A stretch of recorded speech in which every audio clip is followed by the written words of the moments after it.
Okay, today what we're going to be doing is going over the chemical kinetics section of the book.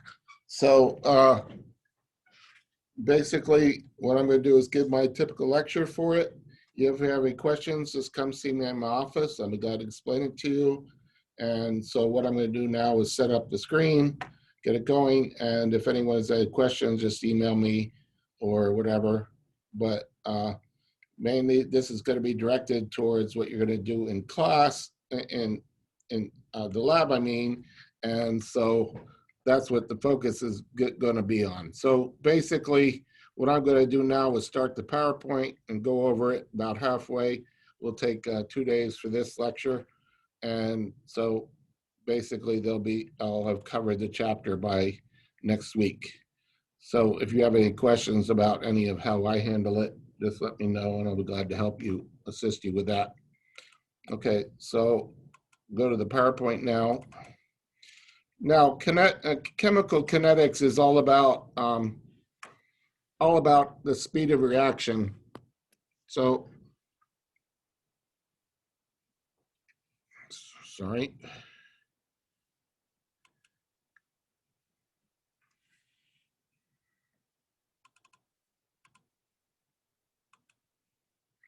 Okay, and basically the key thing about the speed of reaction is that some reactions are slow and others are fast. So essentially, the speed of reaction is the most important part here. And then you get into the mechanism. And that is essentially related to whether you have one step or multiple steps, some slow steps, others like that. So let's go through this and talk about this. Now, the whole concept of chemical kinetics involves certain aspects associated with it. Thermodynamics is one. Does the reaction take place? And this has to do with energy. Okay, and heat transfer. Okay. And kinetics is how fast does the reaction proceed. So basically, that's very, very important to remember, that the kinetics is how fast is the reaction. The reaction rate is the change in concentration of the reactant or product with time. So for example, if you were to react acetic acid with a base, and then get a titration to form water molecule, liquid. So it'd be like H plus OH minus goes to form water. This reaction would be relatively quick. Okay. And it's essentially the reactant, and this whole concept here has to do with this. This is concentration of the hydrogen ion, and essentially the change in that concentration over time, over the change in time, this is equal to the reaction rate. Very, very important.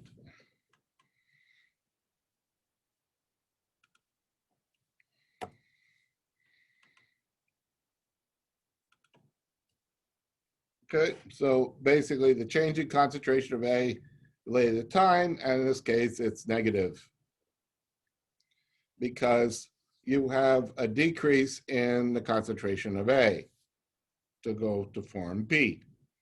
Now, what would be the rate of the formation of B? That would be a positive number.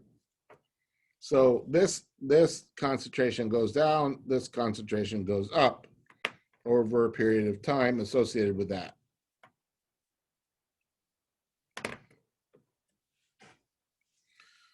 The rate for B is a positive number, and the change in B is a concentration of B over the time period T.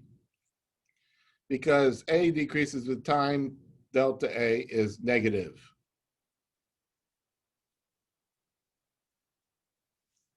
Now here's an example. When you have A going to B, over a certain amount of time, you'll get A converting to B and then go through, and then eventually near the end, you'll get all of it. And that rate can be done, that rate can be essentially done graphically. So as A goes down, this is down, this will go up. So eventually you'll get essentially A with a B, A with a small amount of A, and then here B is a large amount. Okay, see the small a, small, and then large. Okay, and basically they switch. Now let's look at one example here. The reaction of bromine with formic acid. This is called formic acid.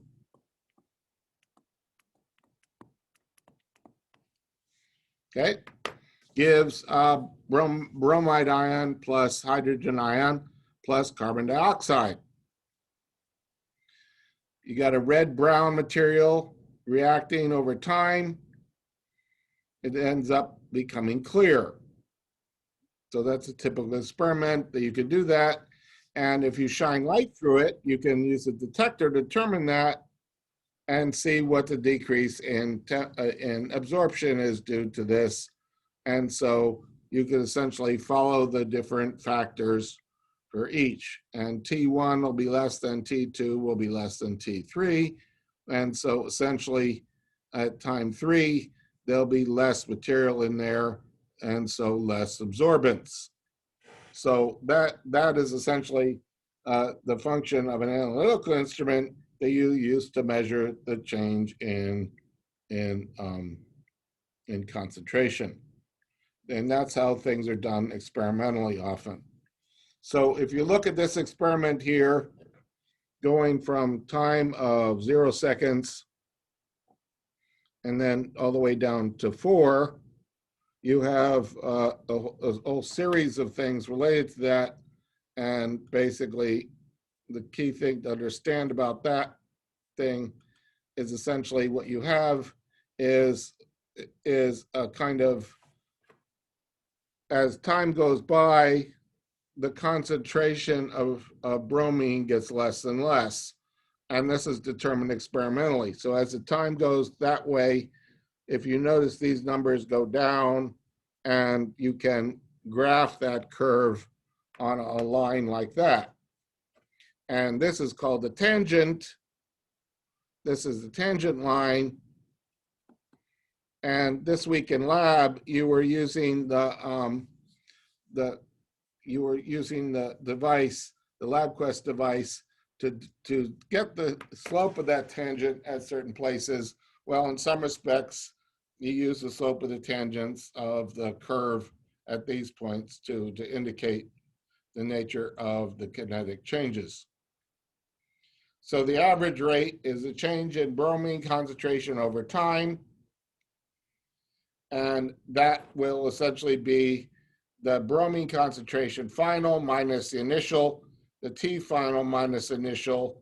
And so that will essentially be the average rate associated with that. And you can calculate those in just by plugging them in. Say, for example, if you were to take the final, the final would be 400, and then the first one would be 0 in seconds. You plug this in here, 400 there, and the bromine final would be here, 0.00296 minus 0.0120, which is initial, and you have the negative number in there, so that'll change it. Then you can get the average rate of the things.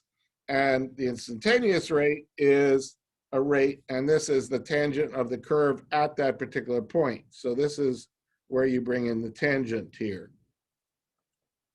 And that would be an instantaneous thing there for the instantaneous rate. the slope of the tangent at that point. The rate at 100 seconds is 2.96 times 10 to the minus 5. And then slope of the tangent there, and then the slope of the tangent there. Okay, so if you look at these different values, you have the time change here, the concentration in bromine goes down, the rate looks like this, and then you've got a value here associated with this, and this is the rate constant. And again, I encourage you to read the book, the rate constant, K, and essentially, if you were to rearrange these things, the rate is equal to the rate constant times the concentration of bromine.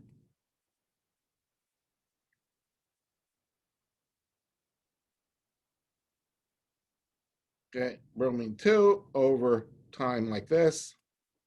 So essentially the rate constant, you just manipulate it around, and so K equals the rate times the change in time divided by the concentration of bromine. So this is the rate constant K. And if you notice, the rate constant is about the same for each. This is 3.5, this is 3.51, and so they shift gradually as you go through that, and that indicates the nature of that slope. And this is better discussed in the text also, so you can see that table in context. So the rate is proportional to the bromine concentration, and if you line these up here related to each of these things with the rate, and you get a linear correlation between both of them. And so essentially the rate is equal to K times the bromine concentration. And so K equals the rate divided by the bromine concentration. So there you have, that is called the rate constant. And in this case is 3.5 times 10 to the minus 3. Now let's look at another example here. The reaction of hydrogen peroxide decomposition to form water and oxygen.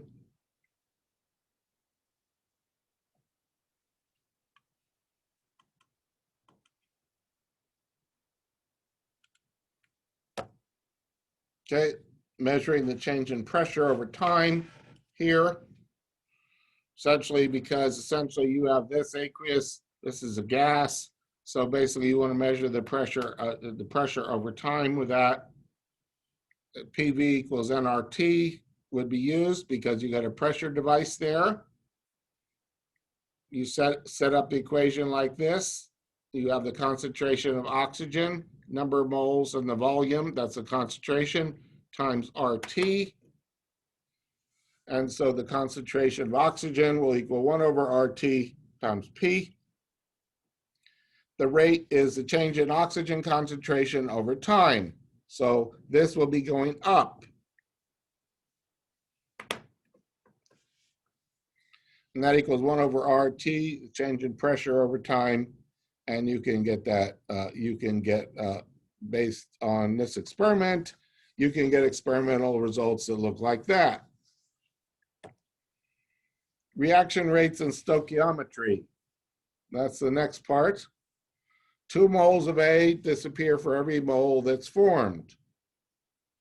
So the rate here, because you got the 2 moles of A disappear for every mole of B, the rate is going to be equal to this minus 1/2 times the change in A over T because of this 2 value there. So it becomes minus 1/2 there.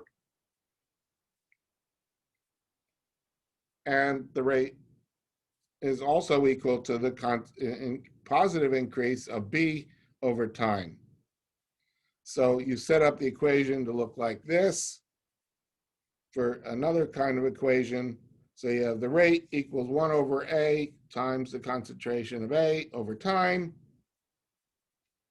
negative 1 over B times the concentration of B over time, equals 1 over C times that positive equals the D. So they all work hand in hand related to each one. Now, the rate expression for the following reaction, if we look at this, following the formula in that previous slide, well, you start off with this first one. The rate equation here would be the change in concentration of methane over time. Okay, the second one is minus 1/2, the concentration of oxygen over time there, then equals that positive, and then 1/2 the change in water over time. And the rate law, you then get the rate law, which expresses the relationship of the rate of the reaction to the rate constant, and the concentration of the reactant raised to some powers. And so basically, when you have the rate law associated with it, these have certain powers associated with them. And so the rate here is equal to K times the concentration of A to the X power, the concentration of B to the Y power there. And so the reaction is called to be X order in A. And these X and Y's are determined experimentally.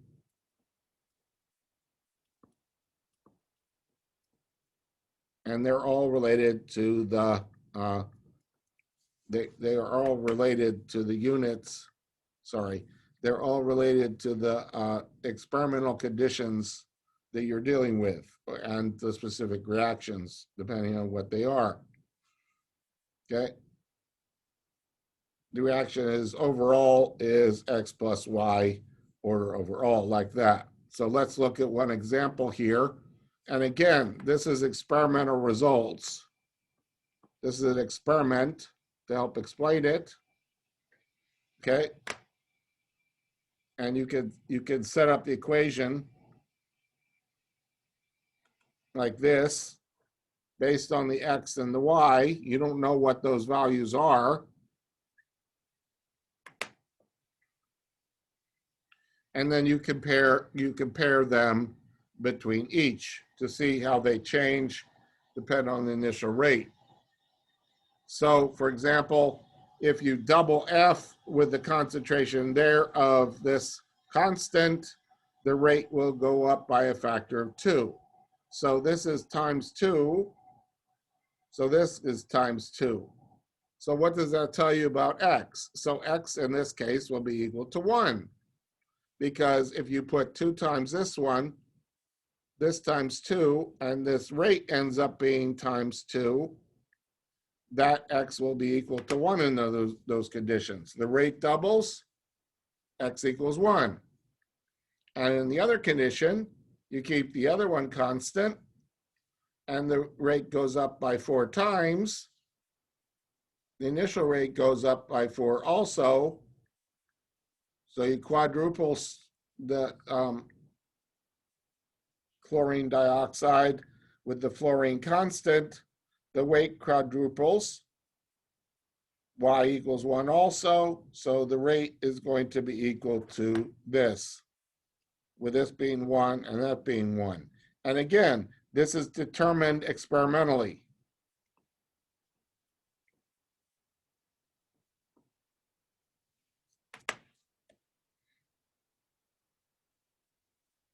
Now, there are two things that's very, very important. Rate laws are always determined experimentally, and then you could read them, that's in the book, but they have to be determined experimentally, and then you look at the results and then you come to the conclusions based on what they are. The reaction order is also defined in terms of reactant, not product concentrations. And the order of the reactant is not related to the stoichiometric coefficient of the reactant in the balanced equation.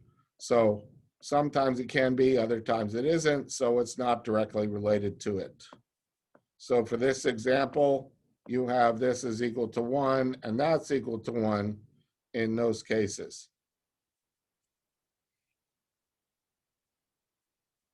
Determine the rate law and calculate the rate constant for the following reaction from the following data. Well, again, you compare you look at these to see how they change.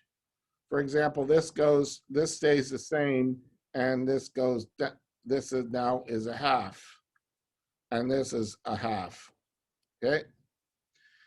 If you take this number and this number together, this goes up times 2, this stays the same, and this goes up times 2, like there. So basically, you look at that equation first and analyze based on the results there. You double the I, the rate doubles. If you double the I, the rate will double. Experiment 1 and 2, because you're doubling I going this direction, this rate is doubles there. So Y equals 1. And you double the concentration here, the rate doubles. You double the concentration with this one, the rate doubles for experiment 2 and 3. Plug it in like that. So K is the rate divided by the concentration of that sulfur complex and the concentration of I. You plug the values in there, put in the different values at that different place.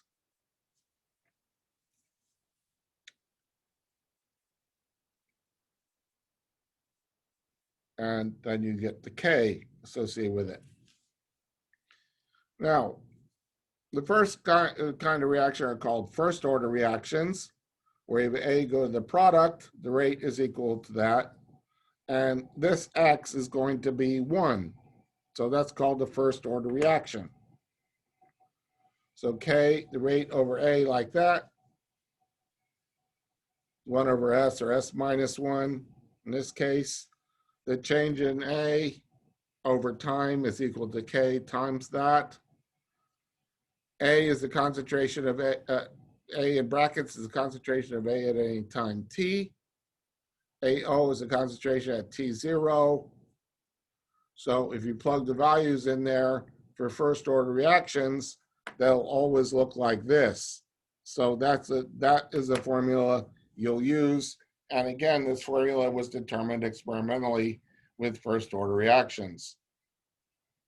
Then you take natural logs of both and you can get a straight line for that.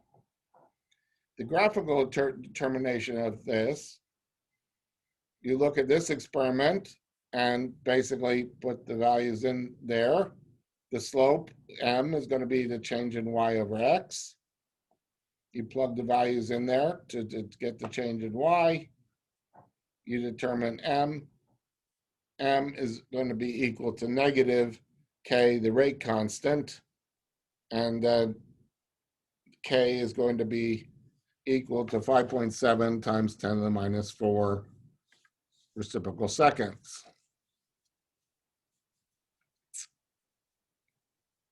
The reaction 2A goes to B is first order in A with a rate constant of 2.8 times 10 to the minus 4 S minus 1 at 80 degrees Celsius. How long will it take for A to decrease from 0.88 to 0.14 molar?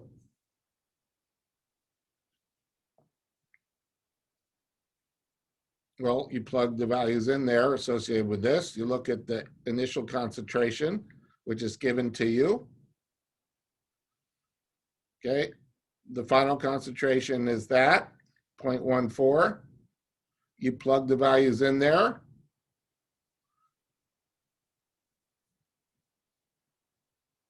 And this is where you'll use your scientific calculator,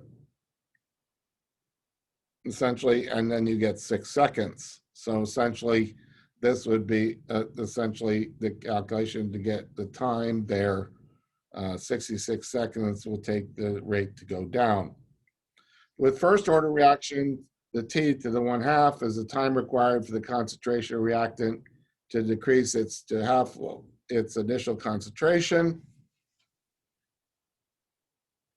So essentially, This is where you would go if you had the reactant to be 8 grams.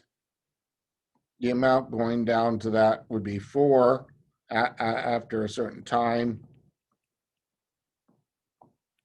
That's called the half-life.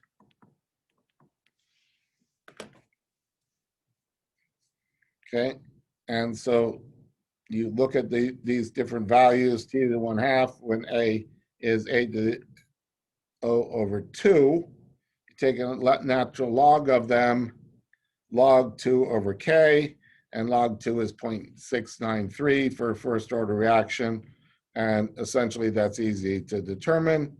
And what is the half-life of dinitrogen pentoxide? If it's, dinitrogen, pentoxide, if it decomposes with a rate constant of that value, you plug the values in there, and you get the answer is 20 minutes. How do you know its decomposition is first order? Okay, so A goes to product, the number of half-lives for each. You have 1 half-life, it ends up being 2 there. 2 half-lives, it'll be 4. And then 3 half-lives, it'll be 8. 4 half-lives, it will be essentially 16.